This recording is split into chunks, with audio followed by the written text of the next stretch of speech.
Bem, com muita alegria, então, nós daremos início ao nosso curso Laços de Esperança para Pais de Adolescentes. Fizemos, no primeiro semestre, um treinamento para pais em todas as idades. Mas, em função de termos visto, por conta principalmente dos pais de adolescentes, uma dificuldade muito grande na hora de se despedirem, e uma sensação ao final do treinamento: será que foi suficiente? Será que eu estou pronto? E o que fazer com algumas situações mais embaraçosas com os meus filhos adolescentes? E pensando em muitos pedidos, em muitos pais que teriam inclusive temido o final do treinamento e teriam se sentido também no desamparo da prática, da luta com seus filhos adolescentes, é que eu achei por bem, então, fazer uma complementação para estes pais.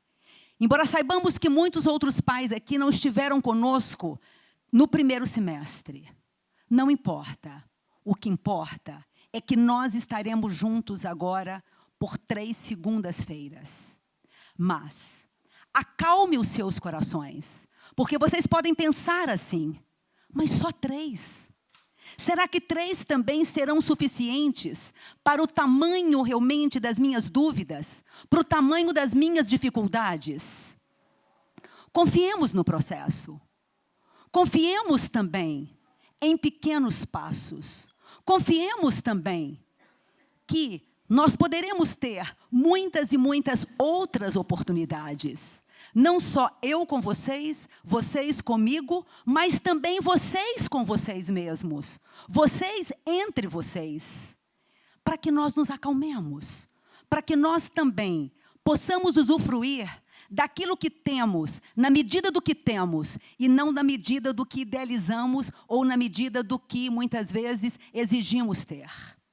Foi de propósito. Nós não estamos aqui para responder todas as perguntas. Nós não estamos aqui para responder e resolver todas as situações. Nós estamos aqui apenas para podermos provocar algumas reflexões que possam fazer com que vocês se desinstalem de alguns modos operacionais de vocês com os filhos de vocês e com vocês mesmos, né, na luta com estes meninos. Eu já não sou mais mãe de adolescente. A minha caçula já migrou para a fase do jovem adulto. Mas fui mãe de 3 adolescentes. E confesso a vocês, esbarramos em muitas dificuldades. Mesmo com a experiência clínica, mesmo aí com o apoio da psicologia. E dizer-lhes que, embora tenhamos também tido muitas dificuldades, mas adolescência não significa só dificuldades. Adolescência significa também uma grande oportunidade. É claro que na hora que ela bate a porta de nossas famílias, ela nos ameaça, ela nos preocupa, ela nos incomoda. Nós temos uma sensação de uma perda de controle. E é natural que vocês os tenham. Eu também tive essa mesma sensação. Mas convido a vocês para que nós também nos reapaixonemos conosco mesmo, com aquilo que foi morrendo em nós, no sentido, né, de um clamor mais à vida, ou mesmo uma inclinação, né, com as coisas mais, né, apaixonantes da vida. Muitas vezes nós estamos no alto do nosso cansaço, já no meio da nossa maturidade, e precisamos também da energia do nosso adolescente, da impulsividade do nosso adolescente, do sonho do nosso adolescente, da inquietação do nosso adolescente. E isto pode provocar em nós também um despertar para muitas coisas em nós. Então, a adolescência, né, não é só preocupação.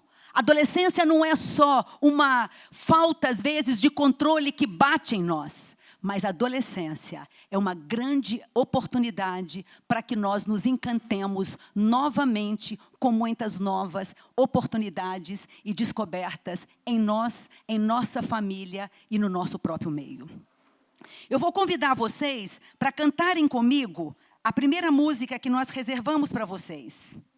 Eu saí de casa, minha mãe me disse, baby, você vai se arrepender, pois o mundo lá fora, no segundo, te devora, de perfeito, mas eu não tenho o braço a torcer. Hoje eu lembro sonhos, ilusões de romance, te toco minha vida por um troco qualquer, é o que chamam de destino. Eu não vou lutar por isso, que seja assim enquanto é.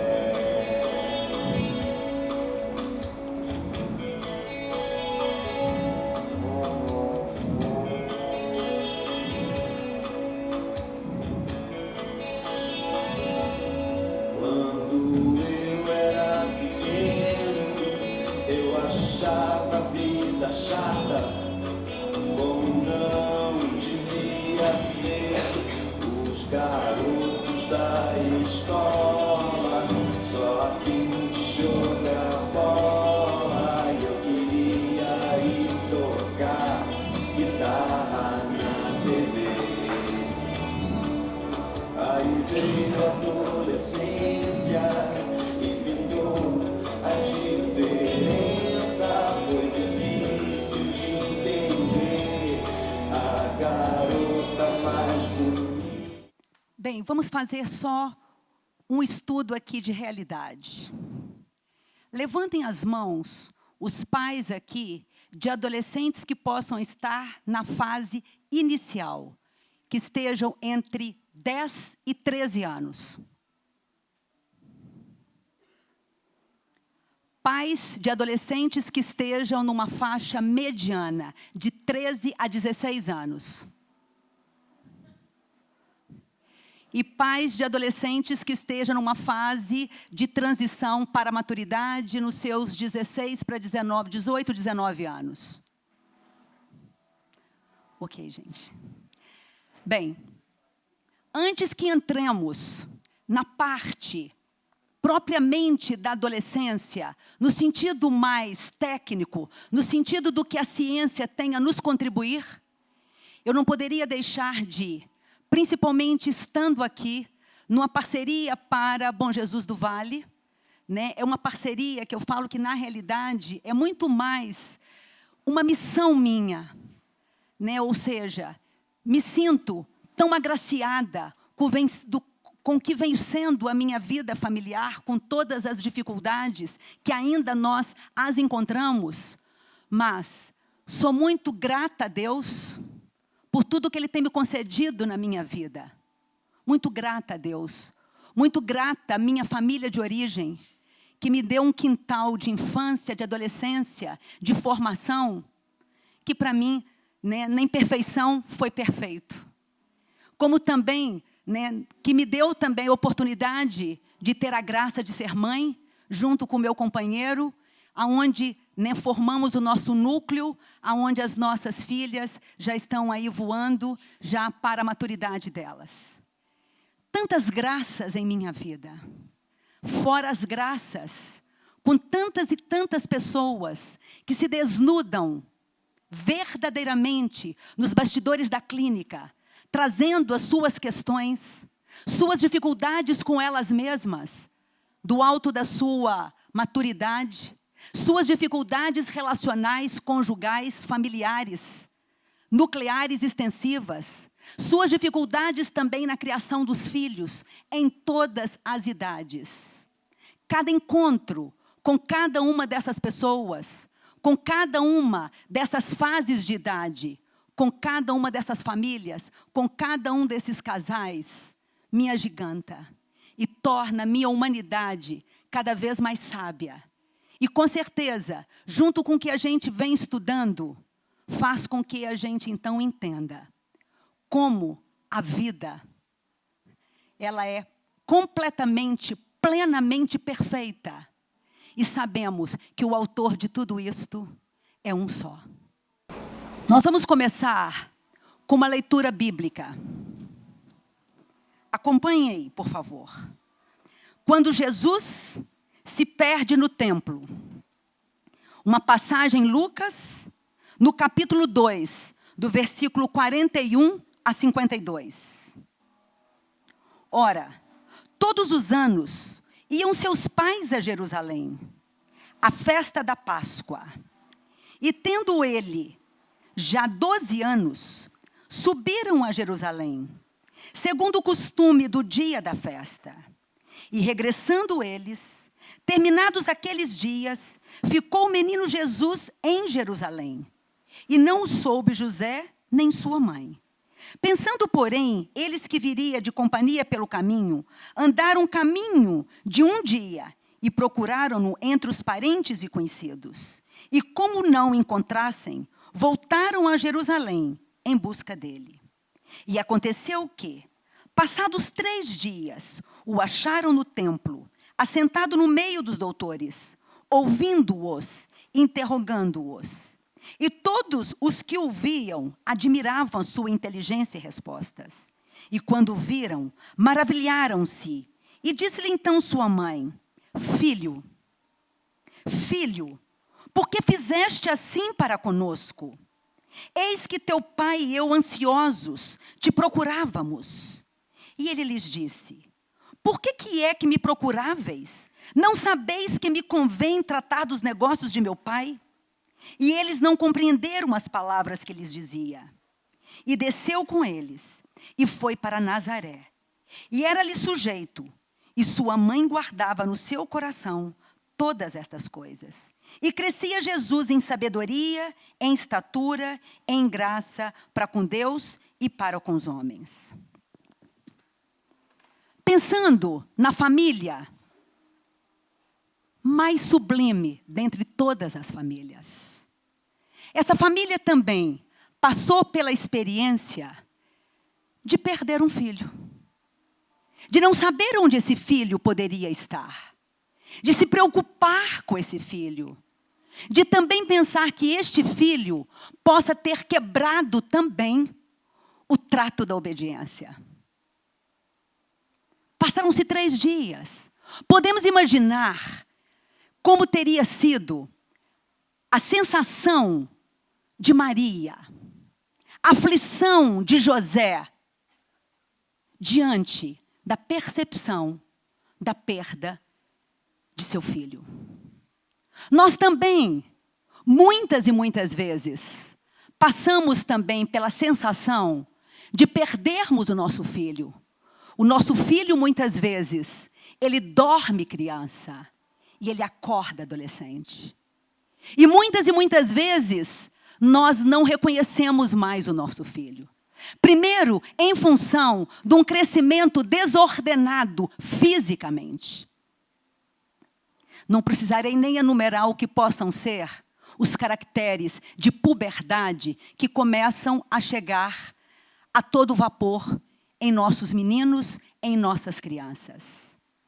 Fora a percepção de algum comportamento diferente, de algum relacionamento que vai ficando às vezes mais difícil, sabemos também que temos a sensação de perdermos o nosso filho ou a nossa filha, quando muitas vezes vem uma preguiça sem igual, vem uma rebeldia que nos afronta, vem palavras ácidas que nos ferem, vem um risco de uma reprovação.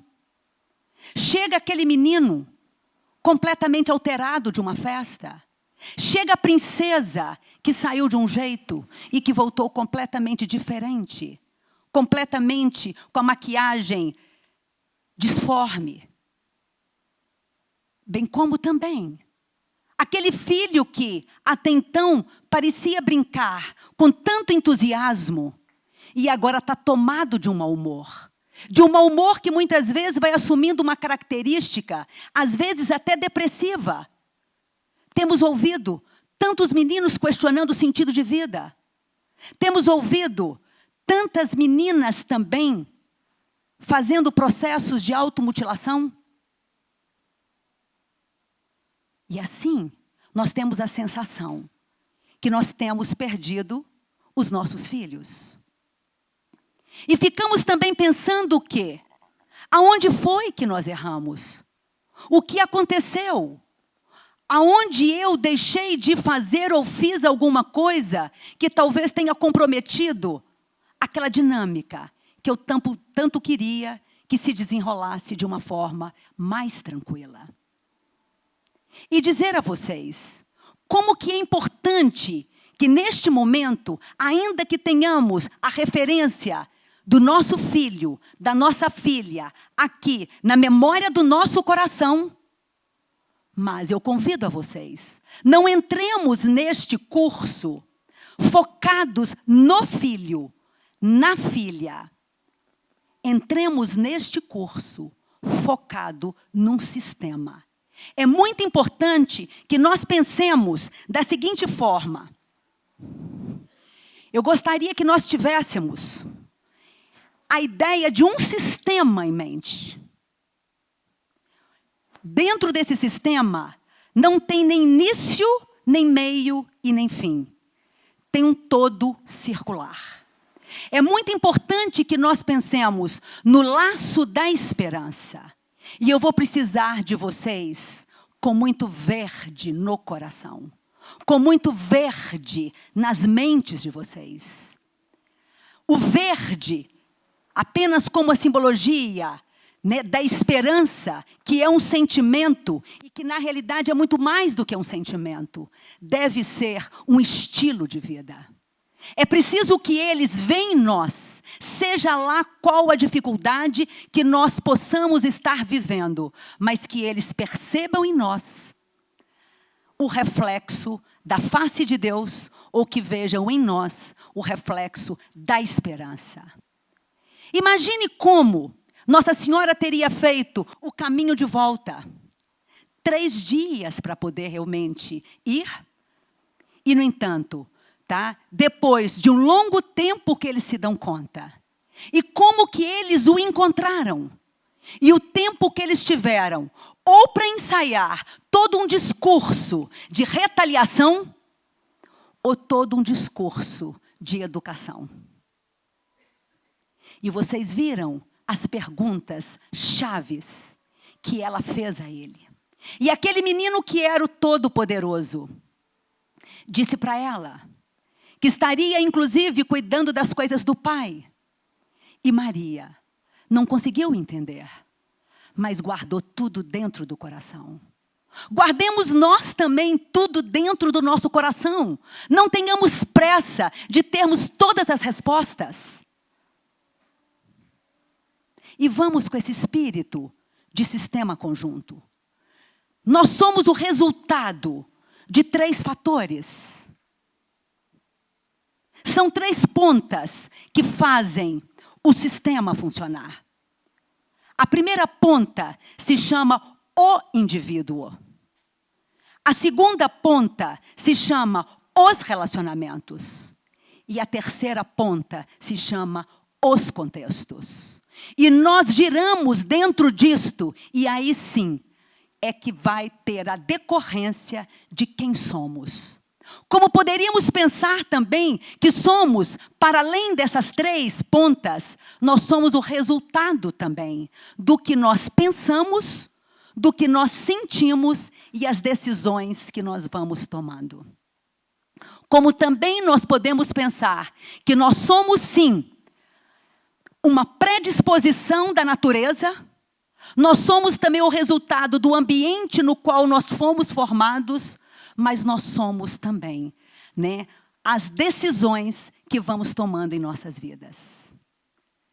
Dentro desse princípio, eu gostaria que nós deixássemos agora o nosso filho e que nós voltássemos à nossa própria adolescência. Independente se termos aqui pais que já possam estar mais distantes ou não, dependendo da idade em que foram pais. Mas busquemos a nossa adolescência. Mas antes disto, acompanhe para mim o que eu deixei para vocês com muito carinho o texto do Khalil Gibran. Seus filhos não são seus filhos. Eles são os filhos e as filhas do desejo da vida por si mesma. Eles vêm através de você, mas não de você. Embora estejam com você, eles não pertencem a você. Você pode dar a eles o seu amor, mas não seus pensamentos, pois eles têm seus próprios pensamentos. Vocês podem abrigar seus corpos, mas não podem abrigar as suas almas, pois suas almas habitam na casa do amanhã, a qual vocês não podem visitar, nem mesmo em seus sonhos.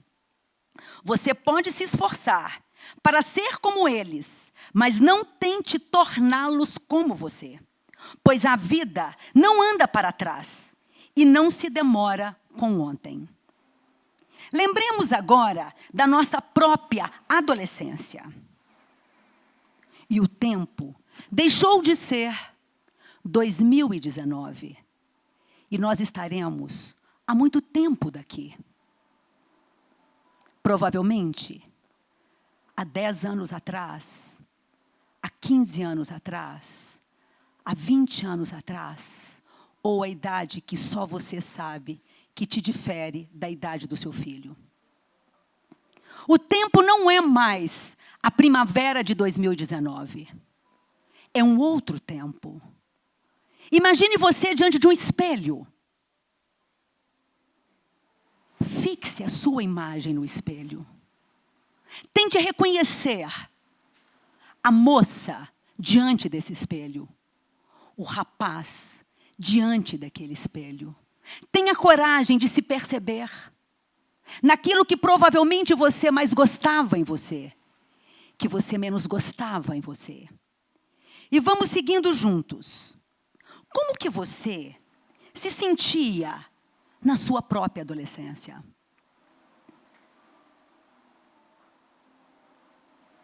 Como que você se comportava na sua própria adolescência?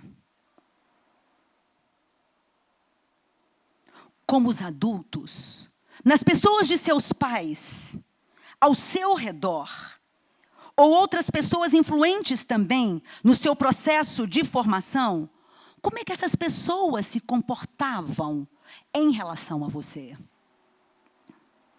Qual foi a sua resposta ao comportamento deles? E diante de como eles agiam com você, que decisões vocês provavelmente teriam tomado? O que daquele pai que fazia ou deixava de fazer? O que daquela mãe que intervia das diversas formas foi te inspirando a conversar lá dentro de você? Quando eu for pai, quando eu for mãe, eu quero fazer deste jeito. Ou quando eu for pai, ou quando eu for mãe, eu não quero fazer desse jeito. Que pactos que vocês talvez tenham decidido lá dentro de vocês. É muito importante que pesquemos, não só como nós pensávamos, como nós sentíamos, e que principalmente decisões nós teríamos tomado. Queríamos ser igual? Queríamos ser diferente? Queríamos provocar? Queríamos aceitar? Queríamos ser muito mais do que eles teriam, aos nossos olhos, conseguido ser? Ou queríamos desistir? No que nós acreditávamos? O que nós não acreditávamos?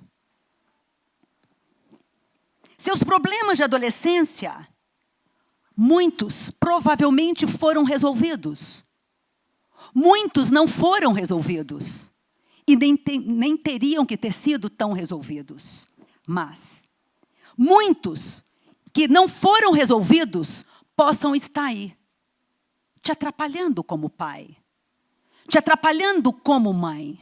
Não que tenhamos aqui a pretensão de resolvê-los, Mas você tem a oportunidade aqui de reescrevê-los e de ressignificá-los. A primeira coisa, quando você está na luta com seus filhos, você está do seu próprio lado, antes de tentar se colocar do lado dos seus filhos? Ou você é bem verdade que muitas vezes esquece até de você, ou de que lado você esteja, ou aonde você possa estar? Quais questões suas que você traz que possam impactar hoje? Ficou alguma dificuldade de regulação nos seus sentimentos? Ficou alguma dificuldade na regulação do seu humor? Ficou alguma impulsividade? Ficou alguma questão de ordem de autoestima? Ficou alguma dúvida quanto à sua competência? Ficou alguma ferida no seu amor próprio e no amor pelos outros?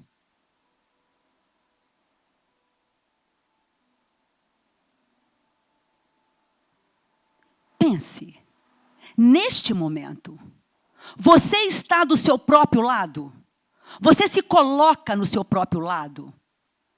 Você consegue colocar a mão no coração para poder perceber o que você sente? Consegue buscar lá dentro da sua mente o que você pensa? E que decisões você esteja querendo tomar? Até porque é muito importante que nós não conduzamos a adolescência dos nossos filhos à base, inclusive, de muita emoção. Porque eles já são uma caixa de emoções. Eles são um todo de emoção. E se nós entrarmos com a nossa emoção ainda muito crua, pouco lapidada, nós vamos ter um choque de emoções.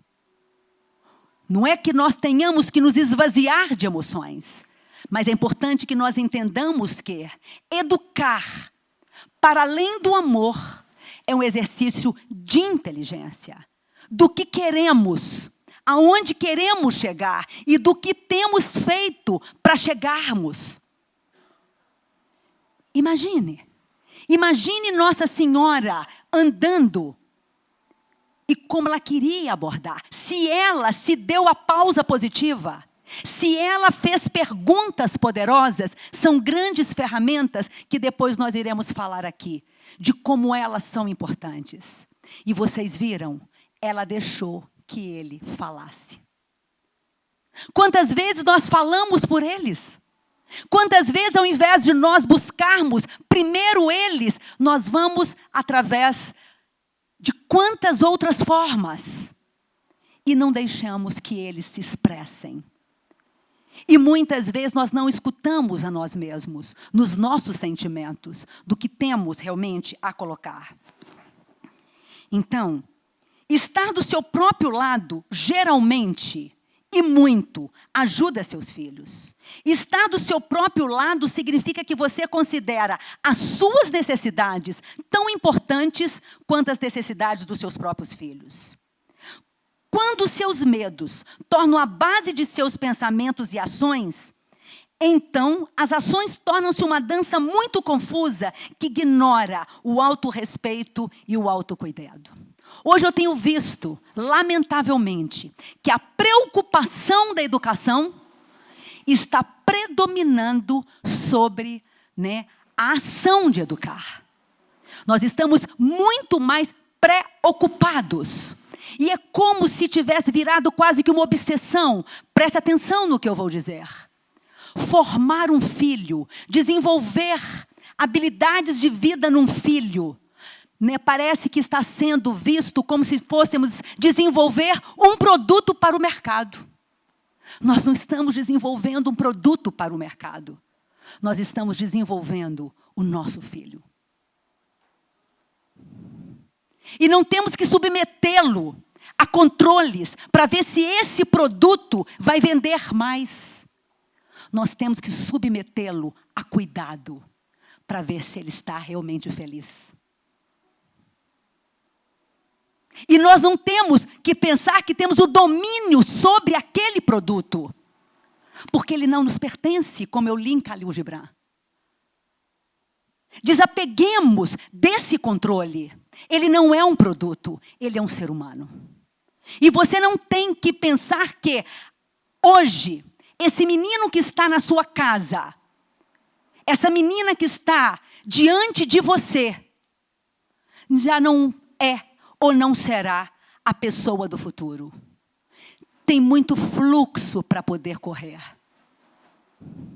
Na hora que nós entendermos que o cérebro deles não está ainda devidamente formado, que eles precisam fazer ainda um processo de individuação, que eles estão no processo de tentarem saber quem são eles, e eles não são ainda, eles apenas estão. Isso faz com que nós tiremos com a mão a preocupação que faz com que a nossa educação se baseie no medo. Se eu fico educando com base no meu medo, o medo paralisa. O medo me faz esquivar.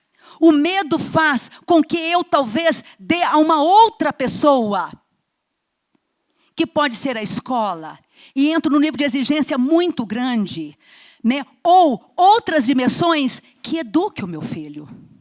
Mas a educação primária cabe a nós, mesmo que tenhamos as mais diversas dificuldades. Mas não tenham medo das dificuldades. Reconheçamos as dificuldades, as vulnerabilidades, desde reconhecidas e desde que usadas no processo, é o que vai nos fazer conectar com os nossos filhos. Eles precisam sentir em nós que nós estamos com dificuldades, mas nem por isso nós ficamos, né, tontos de medos. Nós ficamos ávidos com a experiência. A experiência é uma aventura. Precisamos realmente nos dotar de algum conhecimento. Por isso que vocês estão aqui. Por isso que nós fornecemos espaços. Por isso que nunca se produziu tanta ciência. A própria psicologia hoje, ela já é centenária. Muita coisa sendo realmente disponível. Então nós estamos juntos. Mas não deixemos que o medo nos domine. Abramos o nosso coração. Pensemos aqui nós, naquilo que você um dia temeu, antes de temer tanto educar como possa estar temendo. O que você fez para você poder romper aquele seu medo? E a coragem não é a ausência do medo. A coragem é, embora o medo, a gente enfrenta e a gente assume. Seus problemas de adolescência não resolvidos estão te atrapalhando? Algumas escolhas poderão te impedir, se você não ficar do seu próprio lado.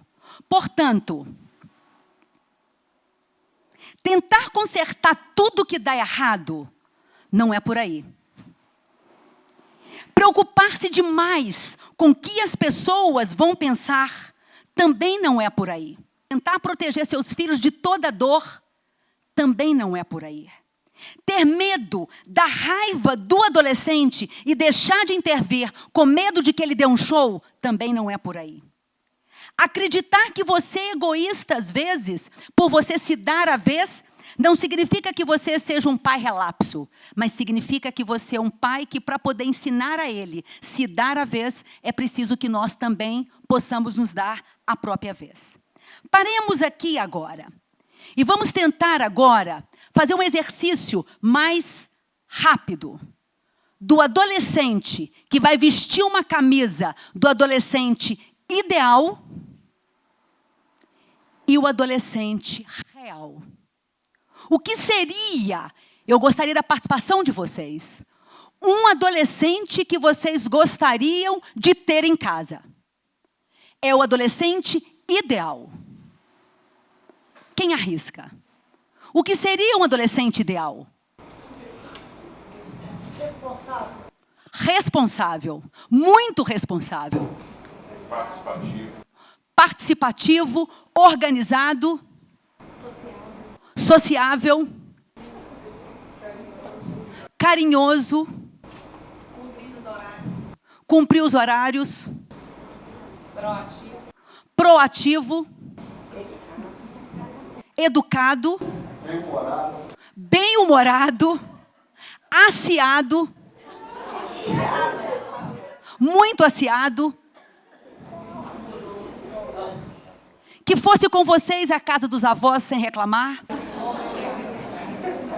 que fosse para o sol fazer uma caminhada com vocês em dia de domingo, que não desse dificuldade para sair da frente de um tablet, de um computador, que não fosse viciado em games,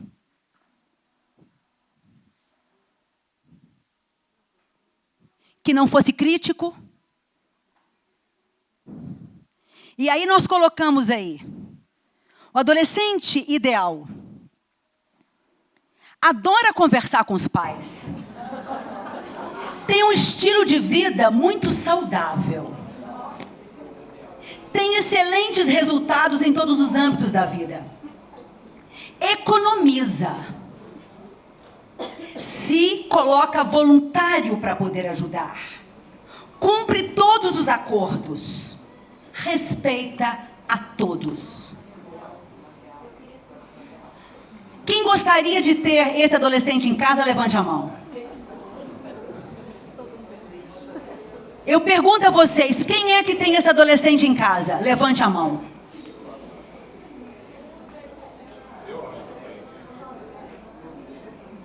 Mas tem 100% das vezes? Ok. Agora vamos lá, o adolescente real.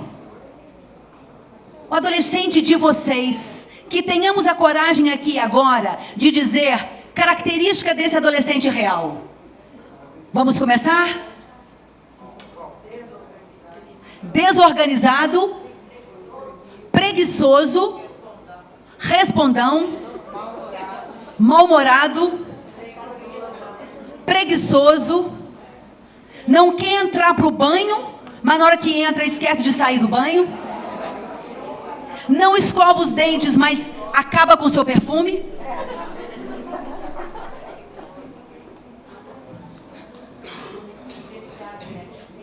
viciado em Netflix, não tira o fone do ouvido,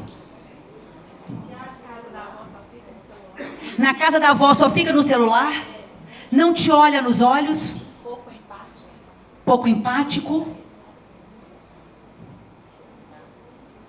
Vamos lá. O adolescente real desafia a autoridade,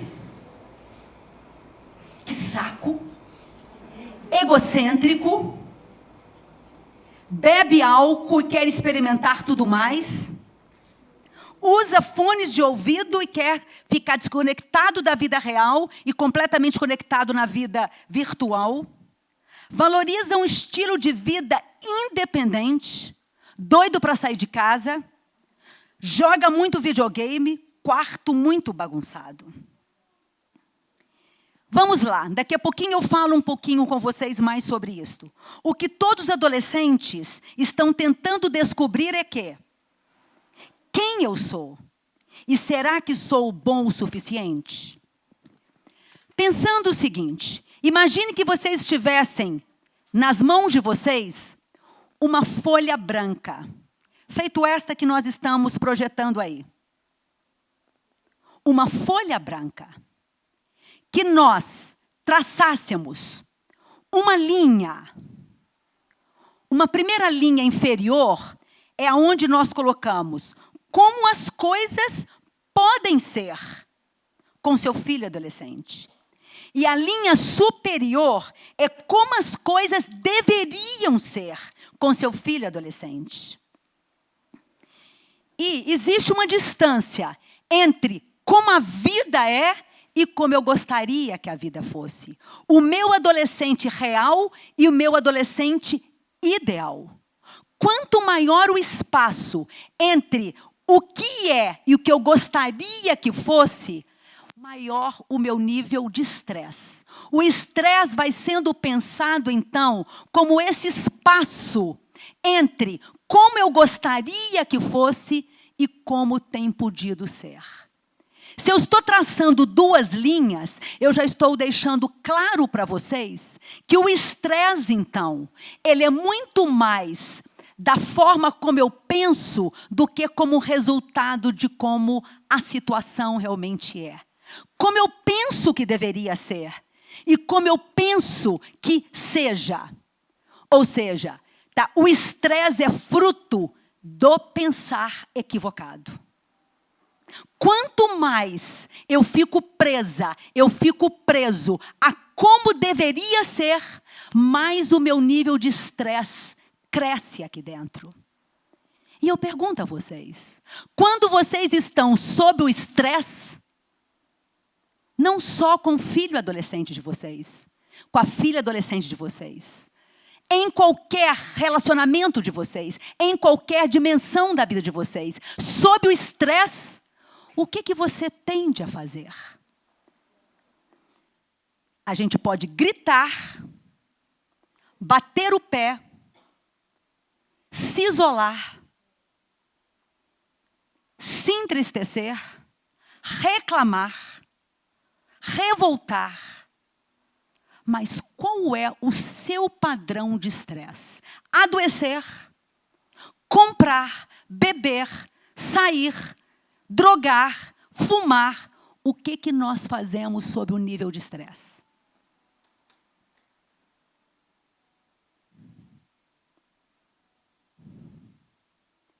Cada um tem seu nível de estresse. E cada um tem sua estratégia, boa ou ruim, positiva ou negativa, de enfrentamento em relação ao nível de estresse.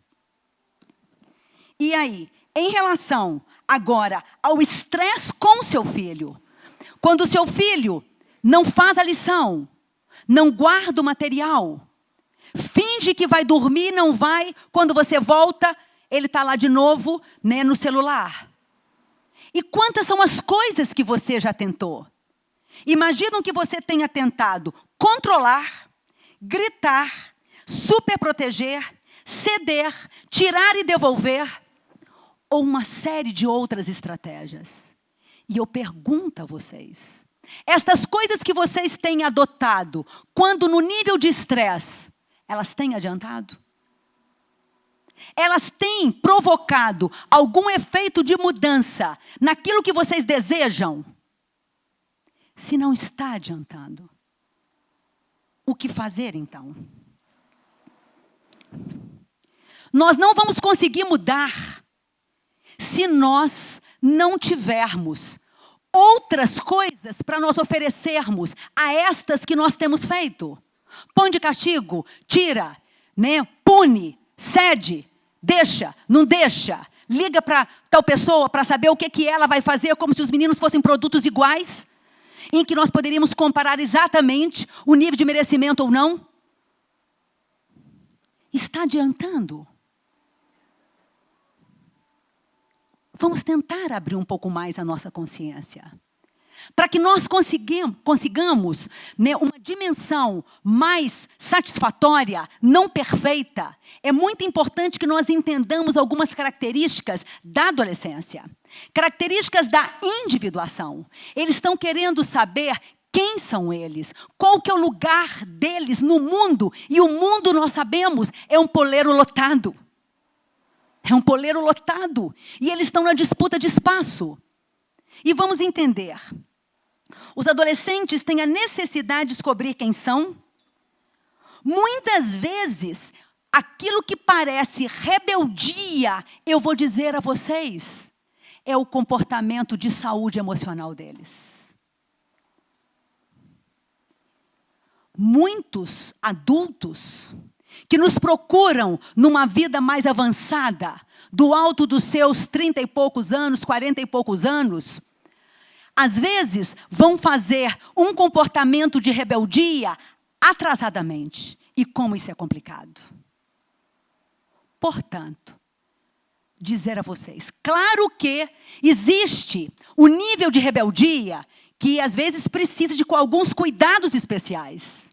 Mas, se o seu filho está apresentando um quanto de rebeldia, ainda que seja muito trabalhoso para você, menos mal do que se ele não estiver apresentando.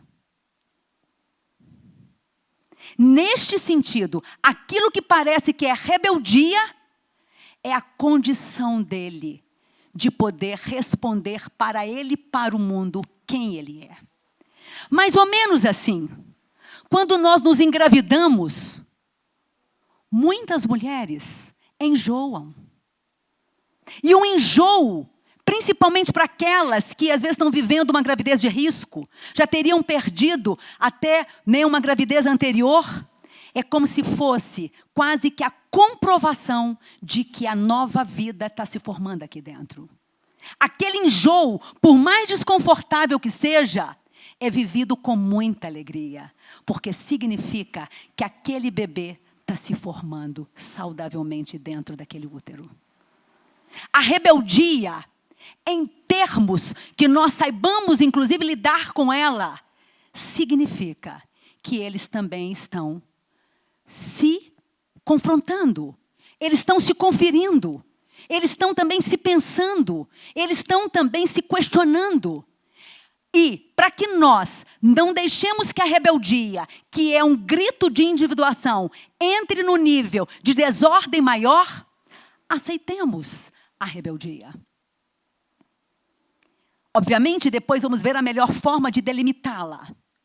Mas compreendamos que a rebeldia é uma luta pela vida, assim como o enjoo numa gravidez faz parte também do bom desenvolvimento daquela criança.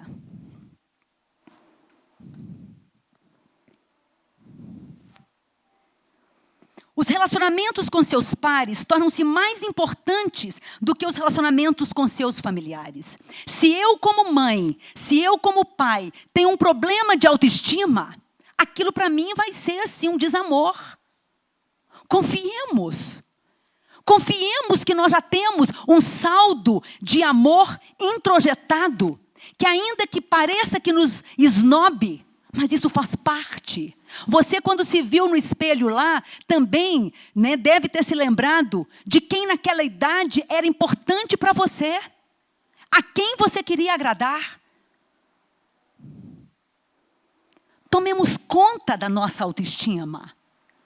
E não nos sintamos ofendidos se eles parecem estar realmente com um nível de amor maior para os pares. E é interessante, na grande maioria dos pais, quando a gente pergunta sobre o que você pensa que o seu filho pensa sobre você, a grande maioria dos pais, principalmente dos adolescentes que nos chegam, que às vezes são adolescentes que estão passando por uma dificuldade maior, os pais, ele vai acabar com a minha imagem. Ele não vê nada de bom em mim. Pelo menos pelo que ele tem feito, como ele tem se expressado, duvido muito que ele realmente reconheça em mim alguma coisa que realmente seja positiva. E para surpresa dos pais, quando nós conversamos com os adolescentes costumam falar dos pais de uma forma mais positiva do que os pais falam dos adolescentes. Porque nós já estamos castigados pela rigidez da nossa maturidade.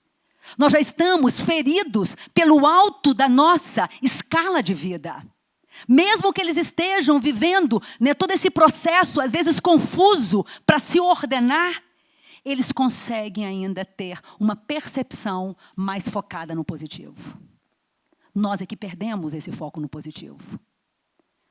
Então, fazer terapia no adolescente, eu deixo bem claro para os pais, você está disposto a fazer uma visão maximizada para o positivo? Porque senão você vai a todo momento dizer, não está resolvendo nada. E o que é resolver? Que filho que você quer que nós te devolvamos? Os adolescentes exploram e exercitam poder pessoal e autonomia. Eles têm uma grande necessidade de privacidade em relação aos seus mundos. Não significa que devamos deixar os nossos filhos se perderem no mundo dentro dos seus próprios quartos. Mas, como pequenas coisas que possamos fazer fazem grandes diferenças. Me dê licença. Eu posso entrar? Fica bom para você eu me despedir assim de você na frente dos seus amigos? É incrível que qualquer pedido de licença que nós possamos fazer, como que eles se voltam muito mais. Porque eles precisam de espaço. Se o processo é de individuação, eles precisam de espaço. Eles precisam de um bom útero para eles desenvolverem.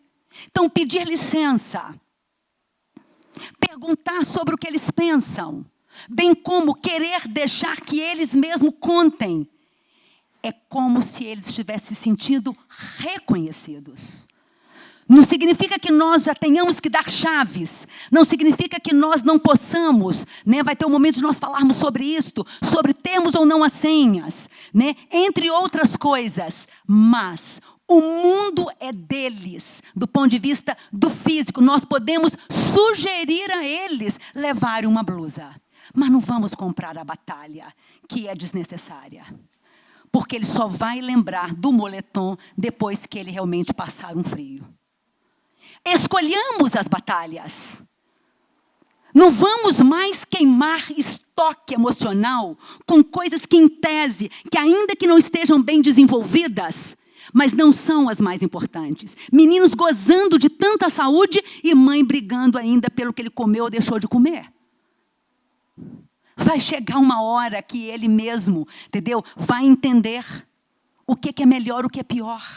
E é preciso que nós não queremos que tudo se modifique num só tempo.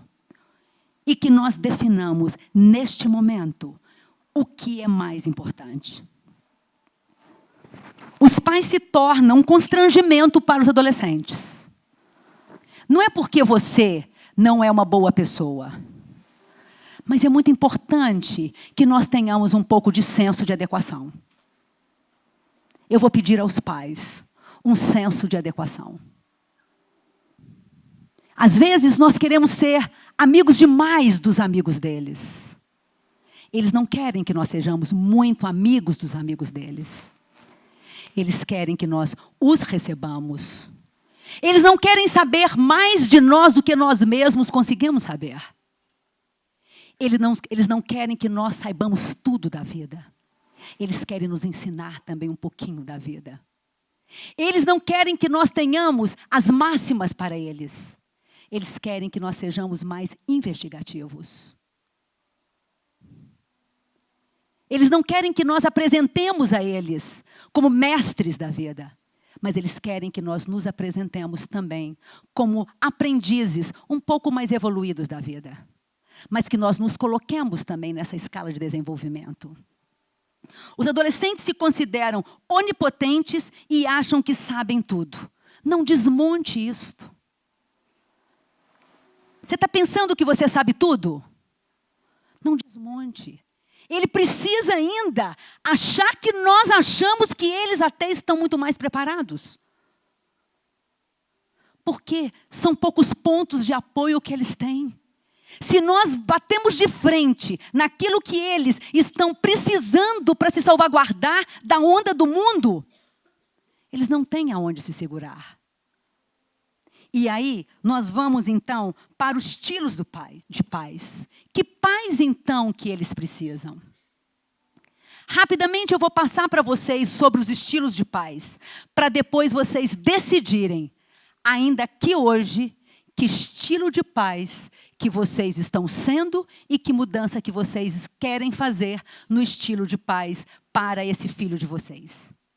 O primeiro estilo de pais é o pai controlador. O pai controlador. O pai controlador é aquele pai que parece um tijolo. Por que tijolo? O tijolo é aquele pai que desconhece o sentimento empregado na relação. O pai controlador é aquele pai que nós chamamos, né, por exemplo, o quê? De maneira alguma ele quer sair do lugar do piloto da vida do filho. O pai controlador, ele quer o filho sempre no lugar de carona. E neste momento, como pais de adolescente, é preciso que nós nos coloquemos como copilotos. E deixemos que o nosso filho já comece a pilotar a própria vida. O que não quer dizer que ele esteja com plano de voo garantido. O que não quer dizer que vamos deixá-lo também pilotar sozinho. Jamais. Mas ele precisa que nós comecemos a dar para ele alguma condição de pilotagem. E o copiloto, queridos pais, tem uma posição muito importante. Não fique com receio de que você esteja perdendo a sua importância, né, ao sair de piloto para copiloto. O copiloto, se não é tão importante, talvez seja até mais importante, porque ele assessora bastante e sabe muito bem dar os sinais na assessoria desse voo. Esse pai controlador quer saber mais do menino do que ele mesmo. E depois quer que o menino saiba fazer escolhas. Mas, quais características desse pai controlador? É o pai que ele é tão firme que ele chega a ser autoritário. Não tem espaço de negociação. É toda aquela ordem sem o menor nível de liberdade. Não tem escolha. E faça o que eu mando e ponto final. Segundo estilo de pai, é o pai que é permissivo.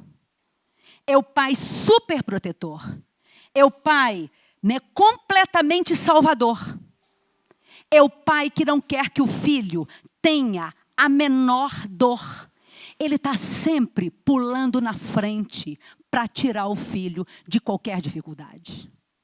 Ele vai impedir toda e qualquer frustração do filho.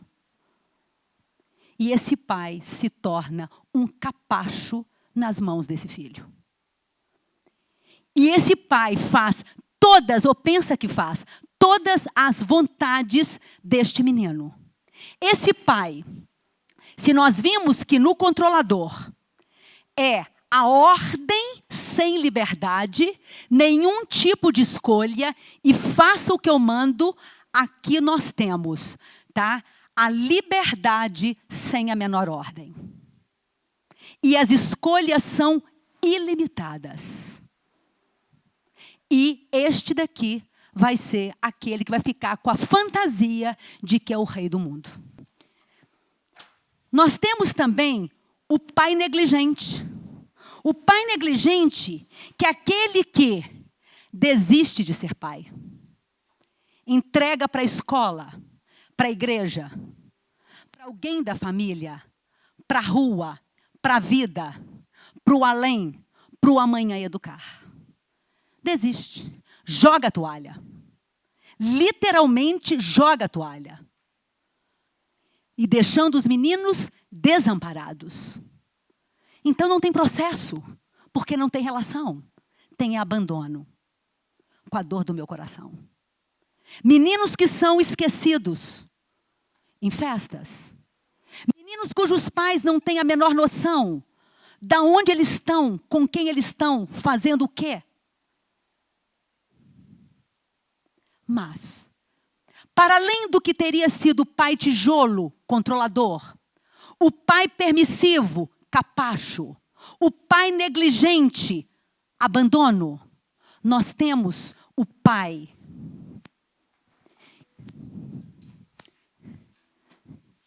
que constrói ponte.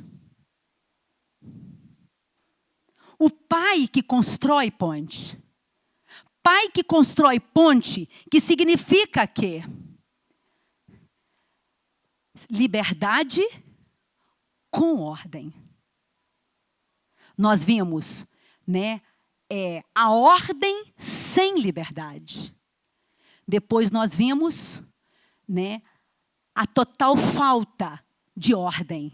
Mas aqui nós temos a liberdade com ordem. Como também aqui nós temos escolhas limitadas, que são as bases, são as laterais desse processo. Podemos decidir juntos, desde que as condições de respeito estejam bem definidas. Podemos decidir juntos, desde que isto não te fira e nem me fira, e não fira os outros. Então, nós definimos os parâmetros, e eles podem, dentro disto, escolherem.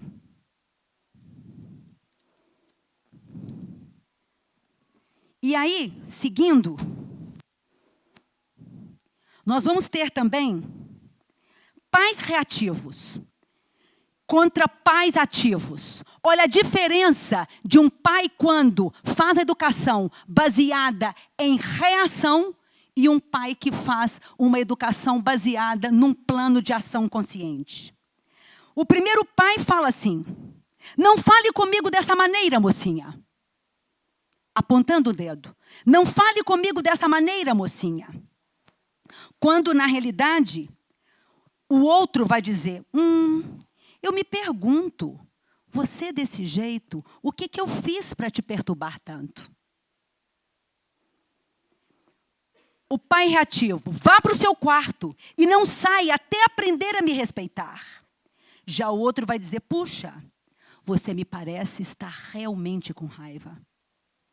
Você está de castigo por uma semana.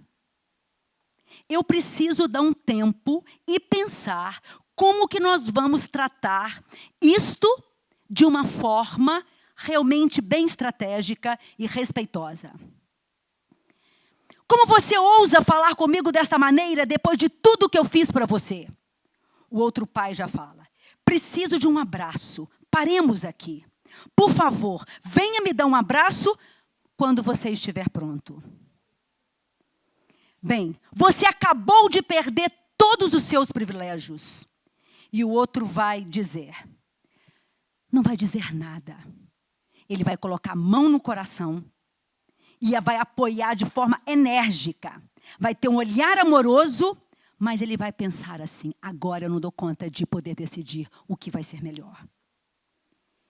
Depois, talvez a vida dura vai ensinar você a ter mais respeito pela minha autoridade.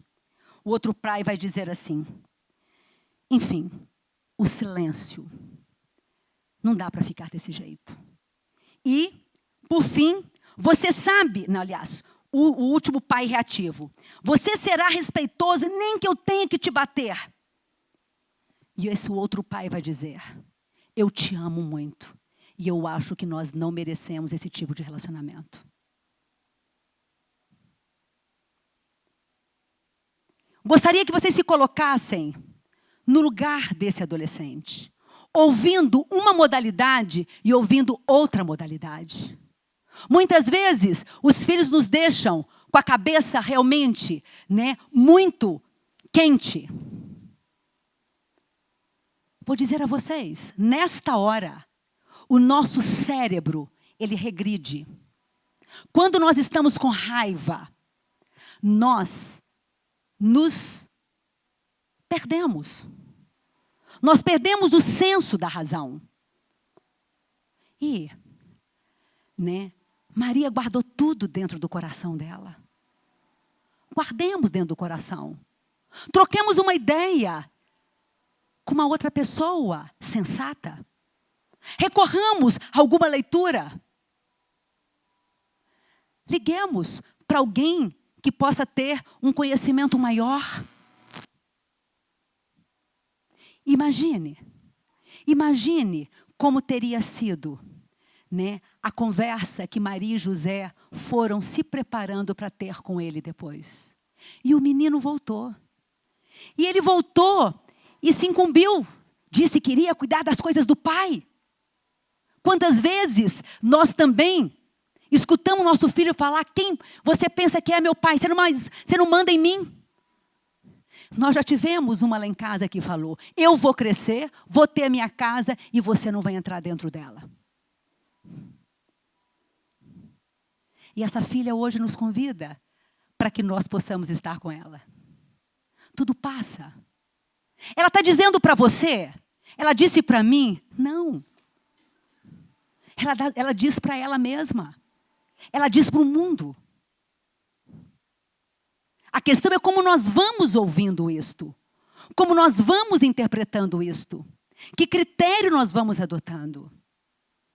Da mesma forma que temos de deixar o tempo a nosso favor.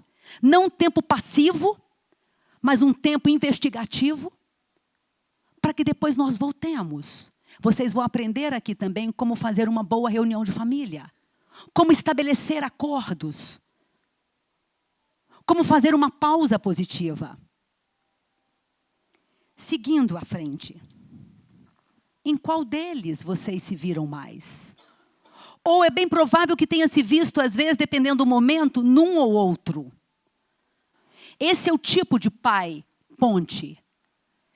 Quando os filhos são crianças, nós temos que estabelecer, uns espaços internos bem pequenos. Na medida que os filhos vão crescendo, que é importante que nós consigamos realmente nos afastar, para que eles possam ir e ver. Esse estilo é o que nós chamamos de estilo gentil e firme. Firme e gentil. Porque no estilo controlador, nós só temos firmeza, dureza, autoritarismo. E o que esse tipo de pai gera? Esse tipo gera rebeldia, retaliação e ressentimento. O estilo capacho, permissivo, ele tem permissividade. E o que a permissividade também ocasiona? O que a superproteção ocasiona? Danificação da autoestima. Bem como também uma intolerância à frustração. E um senso de incompetência muito grande. Mas, se eu equilibrar o estilo firme e gentil, é diferente. Porque eu preciso ser firme, mas se eu ponho a gentileza junto, eu posso dizer um não. Mas eu falo, eu te amo, meu filho, mas a minha resposta é não. É diferente do que só eu embrulhar o não e devolver para ele. Bem como também, se eu preciso realmente definir uma situação que já está clara, eu uso palavras, respeitosas para poder dizer ainda não. Não chegou a sua hora, mas vai chegar. E eu me utilizo, então, dos dois mecanismos de firmeza e gentileza. E uma questão de como eu vou embrulhar esse presente, de como eu vou oferecer, este meu parecer baseado num senso de realidade, mas com uma escuta ao sentimento do outro, numa consideração de que ele até pode ter o direito de querer, mas eu posso ter também os argumentos para poder dizer que ainda não. Porque dependendo, eu falo que o que a gente tem assistido hoje, infelizmente, pais fazendo mais do que deveriam para os seus filhos. Pais presenteando muito mais do que deveriam os seus filhos. Pais com menos tempo para os seus filhos. Pais virtualmente desligados, emocionalmente despreparados. Mas toda essa onda faz com que gritem mais, ameacem mais, condicionem mais, mas no final da história, resgatam mais.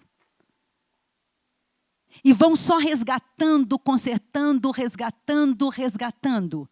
E aí nós temos, duas dimensões. Prestem bastante atenção. Eu coloquei dentro de uma representação que eu fiz ali. Uma coisa é, aqui sou eu, mãe. Os primeiros tipos de pais que se utilizam apenas do controle, ou da permissividade, ou da negligência, são pais que vão se colocar entre o filho e a vida. O filho está aqui e a vida está aqui. O que acontece? Esse pai impede esse filho de viver a vida. Pais que se colocam entre o filho e a vida. Não nos coloquemos entre o filho e a vida.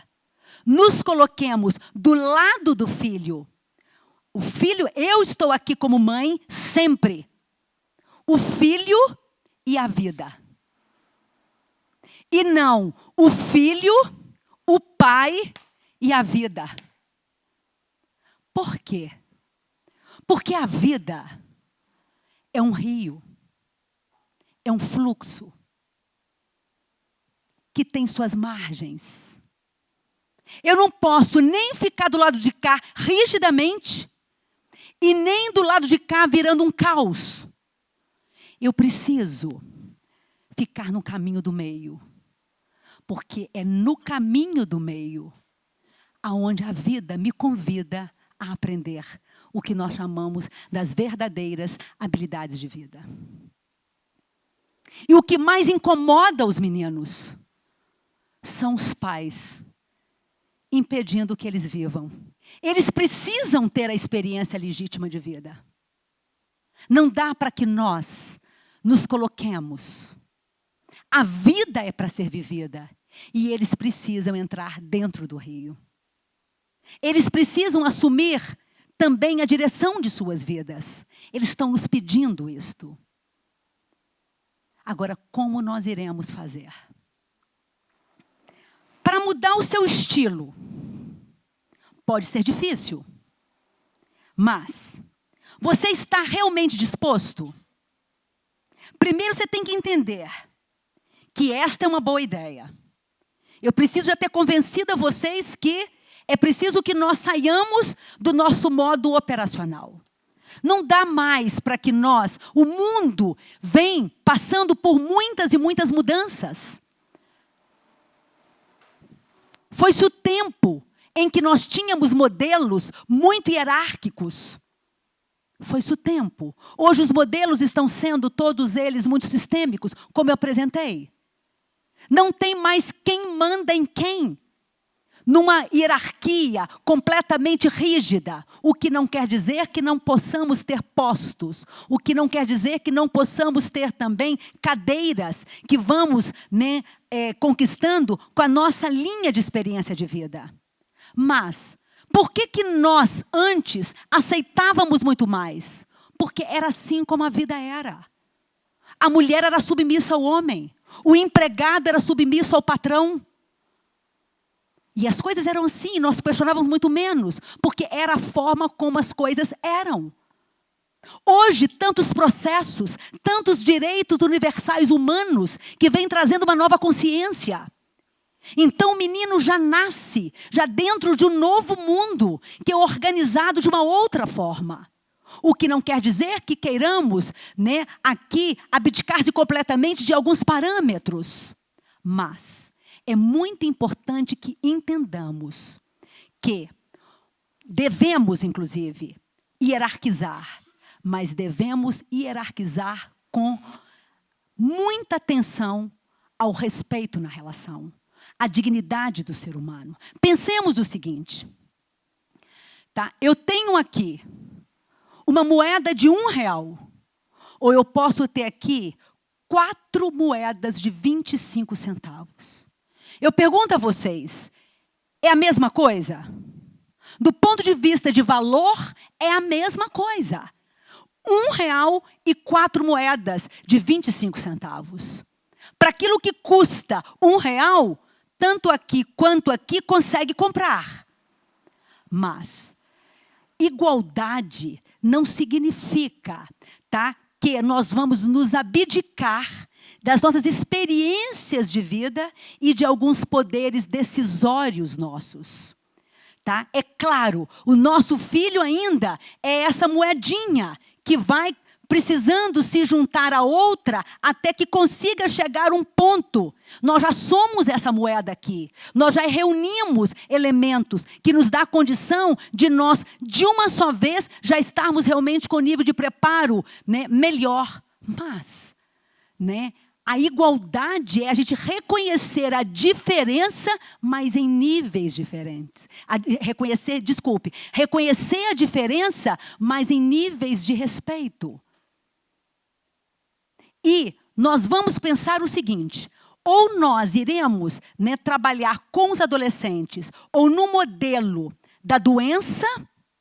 Tudo virou agora transtorno de déficit de atenção e hiperatividade, tudo virou transtorno, né, opositor desafiador, tudo virou bipolaridade, tudo virou, enfim, não estou dizendo que essas coisas não existem.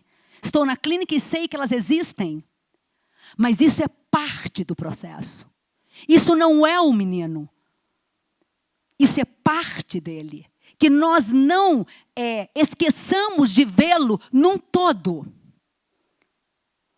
Nós gostamos muito, né? Mas ainda que consideremos o modelo, sim, que tem algumas implicações de alteração, mesmo de humor, entre outros, mas nós gostamos do modelo do encorajamento. O modelo de gerar bem-estar, o modelo de gerar respeito, o modelo de gerar pertencimento, o modelo de gerar significado, o modelo de fazer com que o outro, aí sim, nós vamos, espera aí. 25 centavos não é R$1, mas está no caminho, está num crescente. Então, mudar o nosso estilo é mudar a nossa forma de intervir. Primeiro que nós estejamos compromissados com o nosso autocuidado, com o nosso autorrespeito. E que depois também nós também nos coloquemos compromissados com todo e qualquer respeito ao outro. Antes de adotarmos qualquer estilo de intervenção, eu vou propor a vocês, seja lá qual for a decisão que iremos tomar, desde as coisas mais simples, as coisas mais complexas, né, que vamos aí decidindo no volume da vida, no fluxo da vida, é muito importante que nós sempre nos questionemos assim. Essa palavra que eu tive, essa ação que eu fiz, ela encoraja ou ela desencoraja o meu filho? Se eu estou adotando não o modelo da doença, do enquadramento, da justificativa, do medicamento, do tratamento, e se eu estou adotando o modelo do encorajamento, eu abro para mim, como pai, como mãe, um espaço muito maior. Aquilo que eu falo, como eu encaminho, encoraja ou desencoraja?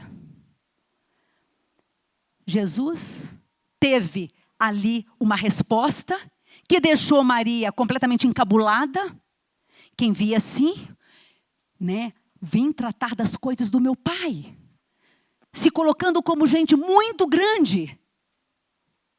E quanto tempo levou para depois ele realmente se lançar, né, para poder fazer os seus milagres e poder cuidar das coisas do pai? Sabemos, né, até 30 anos ele ficou ali, com o pai adotivo, naquele trabalho ali muito artesanal. Não nos assustemos com o que eles possam estar dizendo. São alguns gritos de sobrevivência. Mudar o estilo, primeiro é se convencer que a gente pode, cada dia, melhorar um pouquinho mais no nosso estilo. Depois disto, vem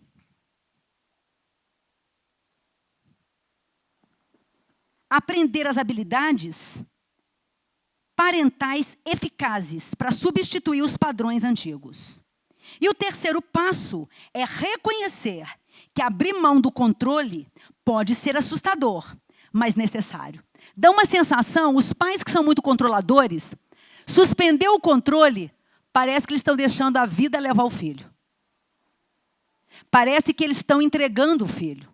Parece que eles não estão cuidando efetivamente. Porque o controle é uma falsa ideia de exercício, de eficácia. avise seu filho adolescente que você vai está começando uma nova etapa como pai. Tenha coragem de assumir isto. É bacana isto. É bacana vocês chegarem em casa hoje, se é que eles estejam ainda acordados, provavelmente estarão, gostam muito da noite, né? E dormem durante a manhã na aula, tá? Ou demoram muito para poder acordar. Mas, né? É muito bacana vocês, se é que alguma dessas coisas esteja fazendo sentido em vocês, não esperem a mudança deles. Comece por você a fazer a mudança sua. É muito bacana. E se, para que nós consigamos ficar no caminho do meio, é muito importante que nós desenvolvamos flexibilidade, adaptabilidade, desenvolvimento, enfim, e abertura. Muito bacana. Se eu quero flexibilizar, se eu quero sensibilizar o outro, eu vou começar, então, pelos 4 R's.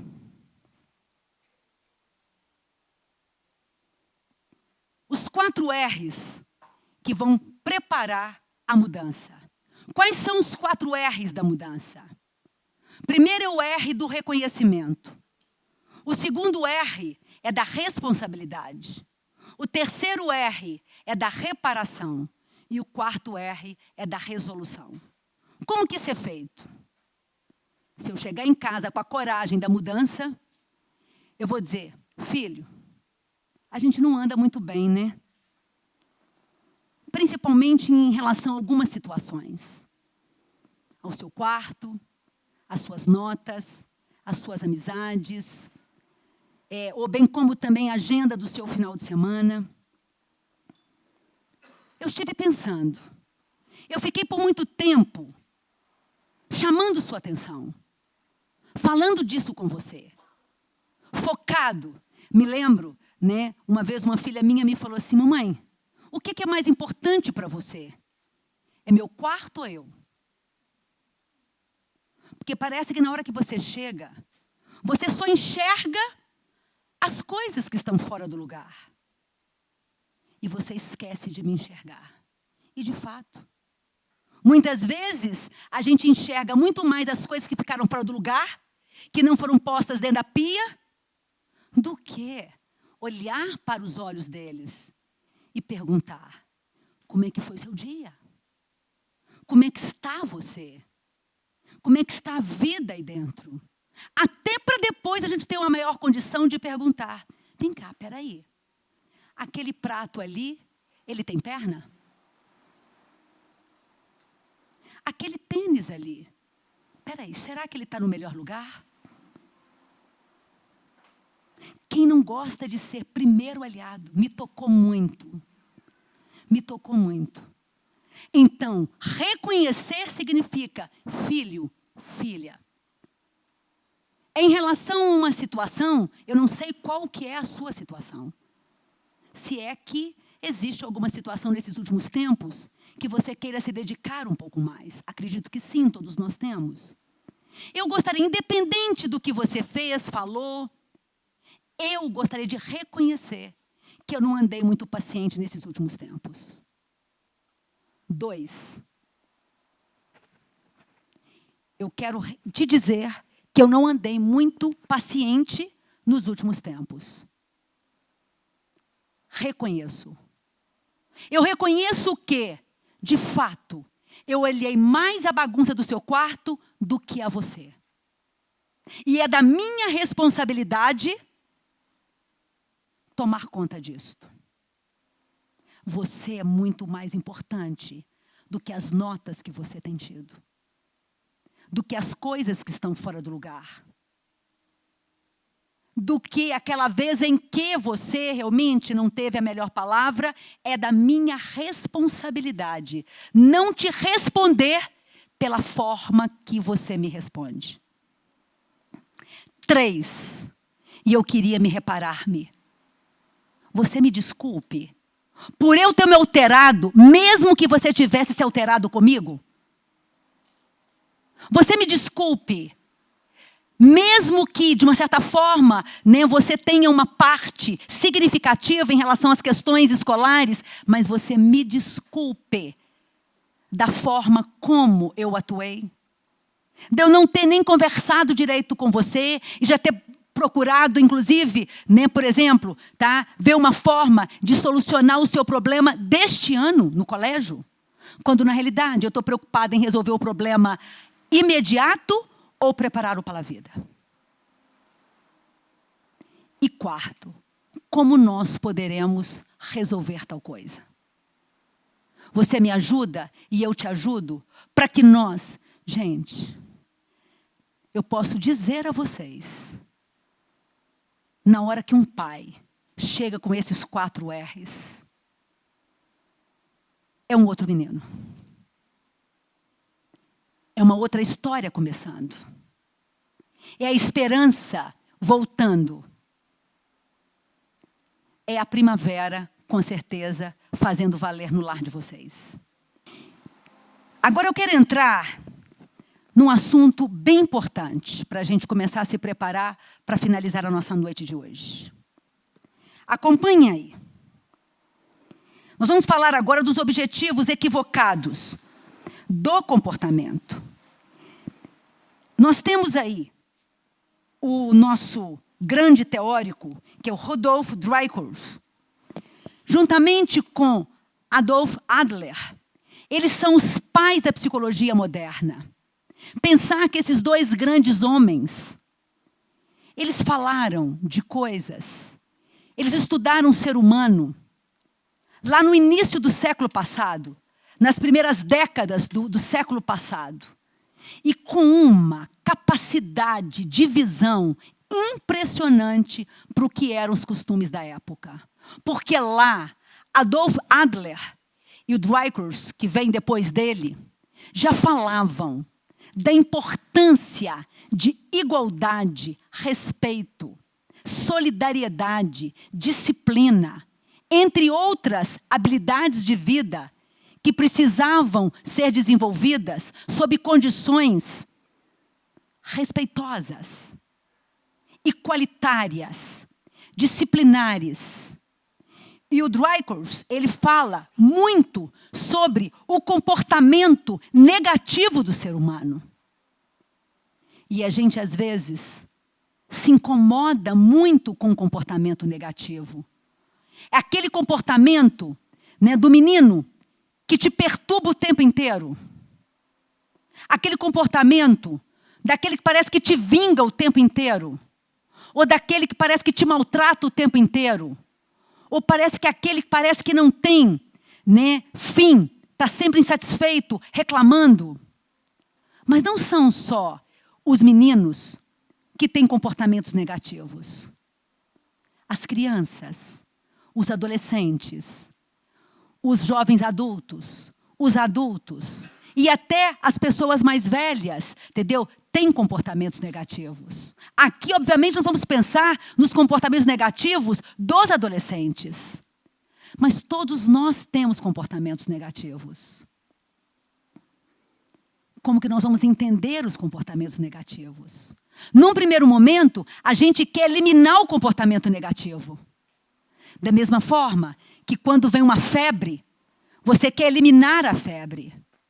Mas assim como a febre, ela é importante, porque é através dela que eu consigo identificar um foco de infecção para ser devidamente, né, tratado e para que aquilo não evolua para padrões de doença muito mais sérios. O comportamento negativo tem um grito. Que saibamos entender esse grito. Que não tenhamos pressa de corrigir aquele comportamento, acabar com aquele comportamento, sem antes entender o que está por trás daquele comportamento. Todo e qualquer comportamento tem uma mensagem. É preciso que nós saibamos identificar essa mensagem. É como se fosse um iceberg. O comportamento negativo é a parte aparente do iceberg. Submersamente falando, você tem crenças subjacentes. E o Drycourse, ele sempre cita que todo e qualquer comportamento é um grito de pertencimento. A criança, o adolescente ou o ser humano se comporta mal na medida em que ele não se sente pertencente. E se nós não entendermos a mensagem que está submersa ao comportamento subjacente, nós não vamos tratar o comportamento pela raiz. Nós vamos só podar o comportamento. É apenas uma poda. Não é realmente, né, um transplante que de fato possa fazer com que, né, aquela semente, ao ser transplantada com muito jeito e respeito, entendida, ela possa, né, depois se transformar numa bela árvore, enfim. Entendendo isto, então quais são esses comportamentos? Entendendo. Primeiro, existe um tipo de comportamento que a gente fala o seguinte: aquele menino que tem sempre aquele comportamento irritante. O comportamento, né, irritante, ele te perturba, ele fala sem parar, ele mexe nas coisas, ele fica inquieto, tá? Enfim, por que que ele age desta forma? Muito inquieta, muito irritante, todo tipo de comportamento irritante. No fundo, é como se ele estivesse vestindo uma camisa que tem o seguinte tema. Ele quer te dizer o seguinte: eu sou importante quando você me nota e me trata como especial e faz coisas por mim que eu poderia fazer sozinho. Ou seja, né, de tanto a mãe ou o pai ter feito para ele, ele ficou mal condicionado. Por quê? Se eu faço para o outro, eu tiro do outro o senso de pertencimento. Isso tem que ir para algum lugar. E sai através do comportamento irritadiço. No fundo, ele se comporta mal para ele ser visto. Ele se comporta de forma irritadiça para ele poder inversamente, distorcidamente, pertencer. E vai virando um círculo vicioso. Porque quanto mais ele irrita, mais ele chama atenção e mais ele tem a nossa atenção ainda sob a forma de corrigi-lo. E vira um círculo vicioso. Mas no fundo, o que aquele comportamento irritadiço quer dizer é o seguinte: dê-me atenção, mas me envolva em algo útil, não faça por mim. Me dê o direito de poder fazer, ainda que não tão perfeito. Eu não vou conseguir arrumar minha cama do jeito que você quer que eu arrume. Mas me dê a condição de poder começar a fazer alguma coisa. Eu preciso me sentir útil, porque se nós damos a eles uma condição de utilidade, ele se sente pertencente e aí o comportamento de irritabilidade, entendeu, vai se desaparecendo. Ou seja, o comportamento de irritabilidade, tá, de provocação, é um grito de atenção. Meninos que se comportam mal, porque o poder está mal gerenciado, o poder está mal equilibrado. Então, muito da rebeldia, bater a porta, xingar, né, tomar mais do que deveria, né, em termos de álcool, né, voltar no horário indevido. O que essa sequência de comportamentos rebeldes quer dizer? Sou importante quando faço o que quero, ou pelo menos não faço o que você quer. Ou seja, tira-se tanto o poder do menino, que aí ele vai querer ter o poder através desses comportamentos. Tá? E, na realidade, não caia numa luta de poder. Campo minado. Ao contrário, dê a ele o direito de, deixe-me te ajudar, dê-me escolhas. Porque este menino, tá, na realidade, ele quer se sentir para ser visto, ele tem que ser o chefe. Se nós estamos bem com o nosso poder pessoal, deixa ele pensar que ele está mandando, mas sob bases que você realmente estabeleceu.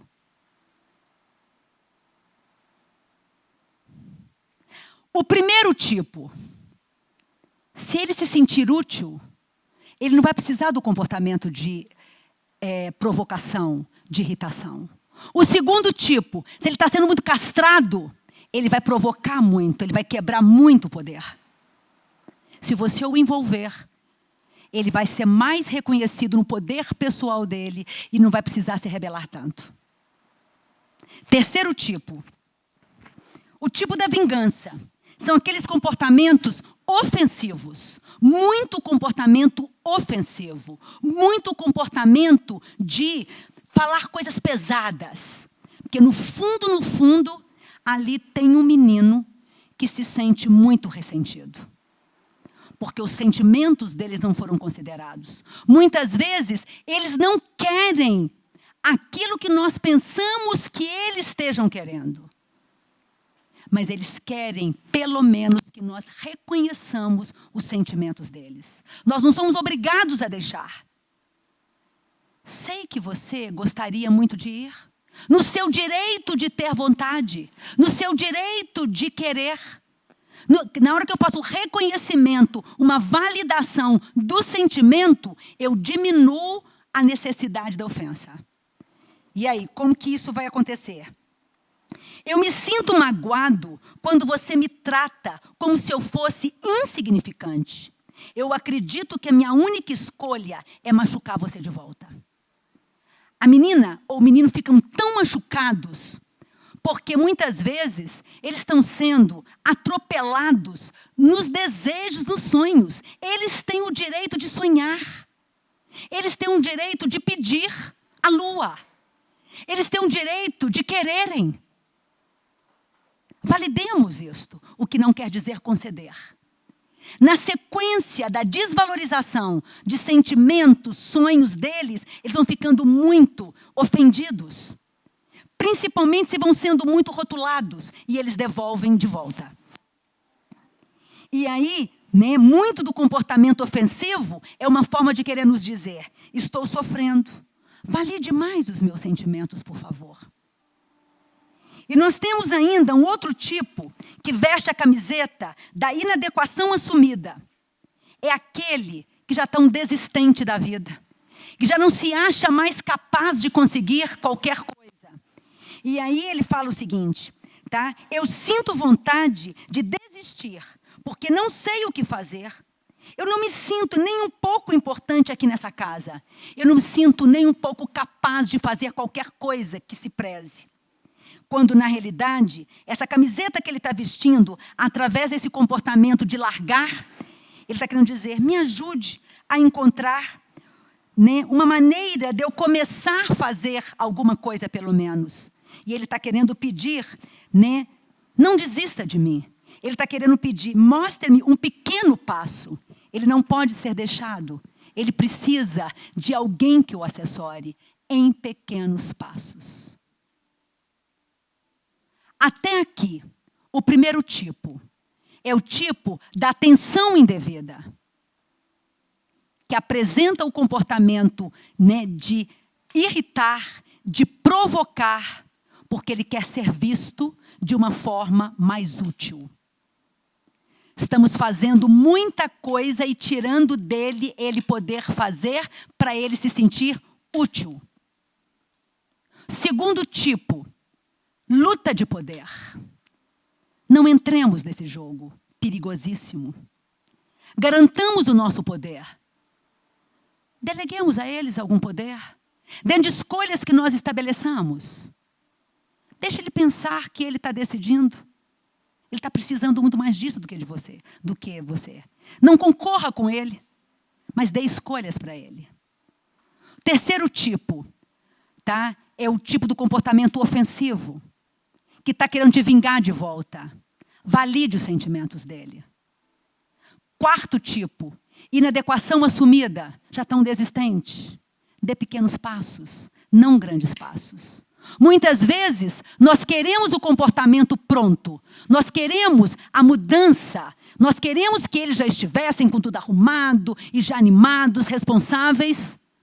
Muitas vezes nós não somos modelo daquilo que nós queremos que eles sejam, ou ainda até que sejamos. Nós não nos trabalhamos, ou trabalhamos com eles em pequenos passos. Né? A gente sempre escuta, já fiz de tudo, Patrícia. Vamos pegar esse tudo que você pensa que fez e vamos olhar em pequenos passos. O que é fazer tudo? Que pretensão é essa? Não fazemos tudo. Talvez até o tudo que você tenha feito é para fazer até menos do que você fez. Então, comportamento de irritabilidade. Tem aí uma atenção indevida. Torne-o útil. Poder mal dirigido. Tem uma luta. Comportamento de rebeldia. Deixe que ele também guie, ainda que você também fique ali como copiloto. Comportamento ofensivo. Valide sentimentos. Ele está sofrendo. Inadequação assumida. Ele está desistindo. Dê pequenos passos. Esses foram os 4 objetivos equivocados que o Dreikus percebeu, mas os psicólogos adlerianos mais contemporâneos, eles viram que tinha um 5º tipo. Qual que é? Aquele menino que busca um prazer excessivo. A busca pelo prazer. Tem meninos que buscam freneticamente pelo prazer. E ele está mais entediado, procurando uma agitação, parece que nada o preenche. E aí ele quer, ajude-me a encontrar prazer de maneira mais positiva e segura. Quantos meninos estão se embriagando, estão às vezes se lançando, né, em esportes muito perigosos, porque eles não sabem buscar o prazer de uma forma mais positiva. E tem alguns adolescentes que precisam mais disto. É preciso, então, que nós ensinemos, que nós criemos alguns jogos, que nós permitamos alguns até esportes, que nós construamos alguns espaços de aventura com eles, para que dê uma drenada na necessidade de prazer, para que eles não precisem canalizar o prazer de forma equivocada. Ou seja, para concluir, então, nossa aula de hoje, quantos de vocês diriam a verdade se soubessem que receberiam de volta culpa, vergonha e dor? Adolescentes, muitas vezes, mentem, não porque eles são ou sejam mentirosos. Por incrível que pareça, parece até que é paradoxal. Eles mentem porque eles amam seus pais. E muitas vezes eles querem proteger os pais e protegerem a relação. E dizer a vocês, da onde que nós tiramos a ideia, isso é uma frase da Jane Nelson, que é hoje, né, uma grande educadora, que vem pegando, inclusive, todo esse conjunto, né, de lições que o Adler e o Dreikus, né, eles trouxeram, e ela, juntamente com o Lynn Lott, eu tive a oportunidade de conhecer ambas, e elas vêm revolucionando o momento atual com os livros aí maravilhosos de disciplina positiva. Tá? Quero, inclusive, até sugerir para vocês, tá? Esse de capa vermelha é para pais de adolescentes, esse daqui, né, é o que é para todas as idades, e aqui tem grande sabedoria. Grande sabedoria.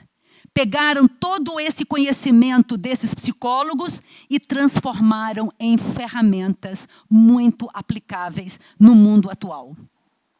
Mas, né, a doutora Jane Nelson diz o seguinte, da onde tiramos a ideia que para fazer com que uma pessoa haja melhor, você precisa fazê-la sentir-se pior. Fazer o outro se sentir pior é adotar a educação baseada. Isso me decepciona. Que vergonha eu tenho de você. Aonde eu vou ficar, né, quando alguém souber que... Ou seja, não pratiquemos a educação com base em vergonha e culpa e dor. Pratiquemos a educação com foco em respeito, consciência e entendendo, principalmente, que os erros são oportunidades de aprendizagem. Que vocês pensem lá dentro de vocês mesmos. Como vocês viveram a adolescência de vocês. Como vocês têm vivido a adolescência dos filhos de vocês. E eu vou confidenciar uma coisa para vocês. A adolescência da minha primeira filha, ela me incomodou muito. Porque eu tive que admitir para mim que eu estava envelhecendo. E muitas vezes, a gente resiste.